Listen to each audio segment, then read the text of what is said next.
Hello guys, I am Bilal and today we will be discussing network monitoring. We will discuss some possible bottlenecks that may cause congestion and the solutions. So here are the key points that we will discuss today. We will measure the data transfer rates and latencies of applications like YouTube, Dropbox and Skype on three types of networks, basically residential broadband network, university network and public Wi-Fi environment. We will see how the network traffic congestion affects these applications in all the three scenarios, and then we will discover some possible bottlenecks and propose some solutions to overcome them. So here are the comparison of latencies of the application in the three scenarios: home, university and public. Okay, let's see the effects of network traffic congestion on YouTube first. What YouTube actually does, it sacrifices the quality of the video to ensure the smooth running of the video. So what YouTube actually does, it sacrifices the quality of a video to ensure the smooth running of the video.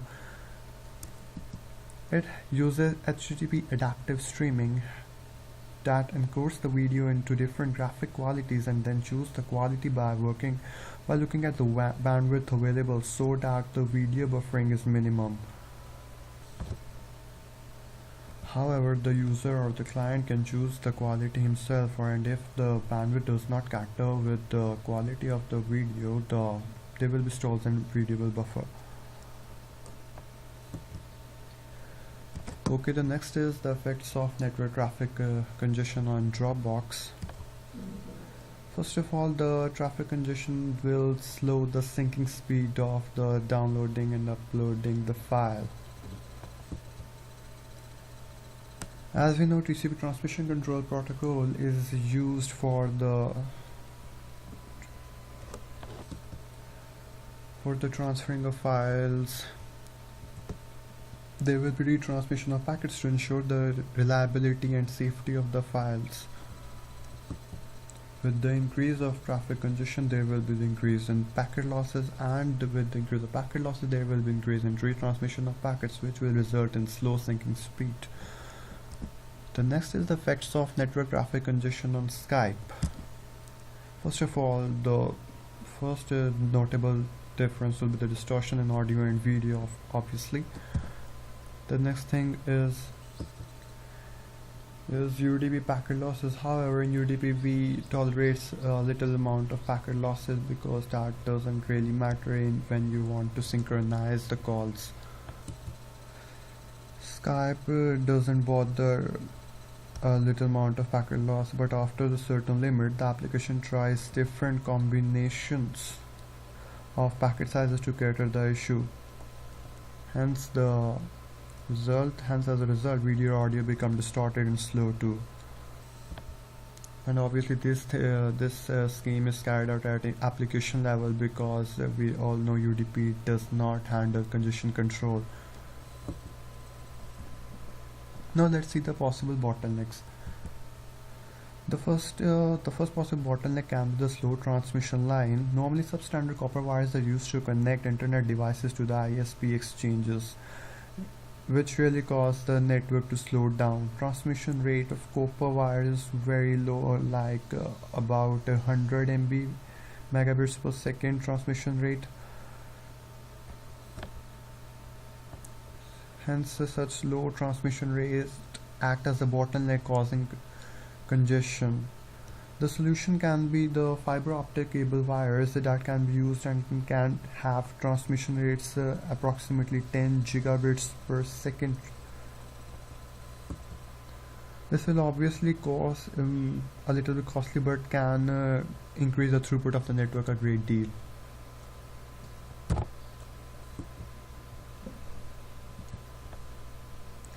Okay, the next bottleneck can be the bandwidth hogs. Someone on the network may be monopolizing your network by downloading gigabytes of data or streaming music or video.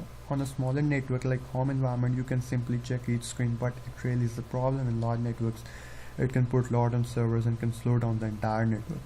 The solution can be using different monitoring tools like Bandwidth Analyzer Pack is one such example. It identifies the endpoints which are consuming the most bandwidth and review historical data to identify habitual bandwidth and hogs and adjust policies for better management.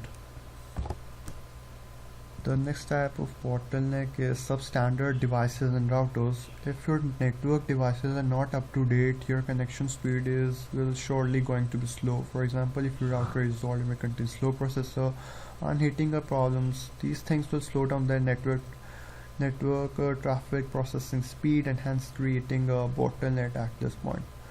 The solution is to keep your routers up to date. Newer dual band routers support 5 GHz carrier frequency in addition to the standard 2.4 GHz. If your household does a lot of video streaming, then 5 GHz signal might be the way to go for the best possible streaming performance. The next possible bottleneck can be the desktop bottleneck. Our desktop PC may be connected to the LAN via 1 gigabits per second physical network connection.